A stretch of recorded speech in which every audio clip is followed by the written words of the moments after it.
আসসালামু আলাইকুম। আজ চলে যাচ্ছি প্রকৃতির পরিবেশে আপনাদের কিছু দেখানোর জন্য। আমাদের গ্রাম বাংলা দেখেছেন ঝাল কি পরিমাণে হয়েছে, এই যে প্রচুর পরিমাণে। এগুলো ঢাকার লোক কোনোদিন দেখতে পারবে না, কারণ এই প্রকৃতির পরিবেশ সবার জন্য না, সবাই আসলে উপভোগ করতে পারে না। ভাই জালে কিন্তু মারাত্মক জাল ভাই, প্রচুর জাল। এই যে জাল খাই ফেলবো না, না না না গালে দিয়েন না। এই যে গ্রাম বাংলার ভেতরে আসলে বৃষ্টি হলে মানুষের যে কত দুর্ভোগ পথ হয়, এটাও আপনাদের আজকে তুলে ধরবো।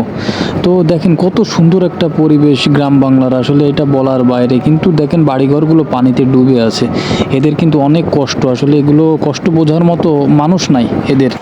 কাকা ভাইজান মাছ আসছে না, মাছে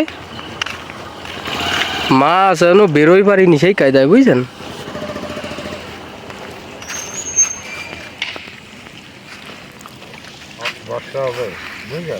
বর্ষা তো হবে। স্যালো স্যালো সব দৌড়ই বেড়াচ্ছে দেখতেছি পানির উপর দিয়ে।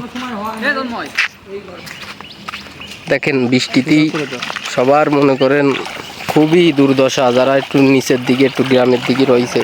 দেখেছেন কত কষ্ট করে পার হওয়া লাগতেছে পানি বাংলা। আদি মাছ পাইছেন?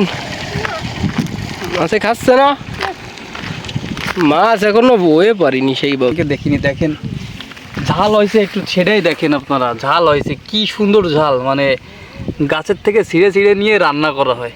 মানে এরপরে আর কোনো কিছু কি লাগে? এই প্রকৃতি, এই পরিবেশ দূর চোখ যাবে আপনার, এত সুন্দর লাগবে চারিপাশটা। আসলে আপনারা বুঝতেই পারবেন না যে এত সুন্দর একটা প্রকৃতি। এখানে আসলে না মনোমুগ্ধ হয়ে যাবেন পুরা। যারা বাইরে থাকেন, যারা শহরে থাকেন, তাদের জন্য পারফেক্ট একটা জায়গা। সমস্যার আছে এই, আর ওই যে শেখ হাসিনা কটা ঘর করে দিয়েছে, ওই যে দেখেন লাল লাল, দেখছেন লাল লাল। এগুলো কিন্তু সব সরকারি ঘর। আমরা চলে আইছি একদম গাজীপুরের একদম শেষ মাথায়।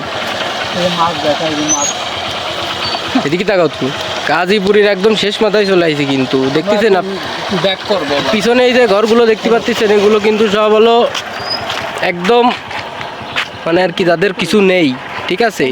কাকা যাচ্ছে আমাকে কালাদা সবার দাদা গাছে পেঁপে মানে পড়ে রয়েছে।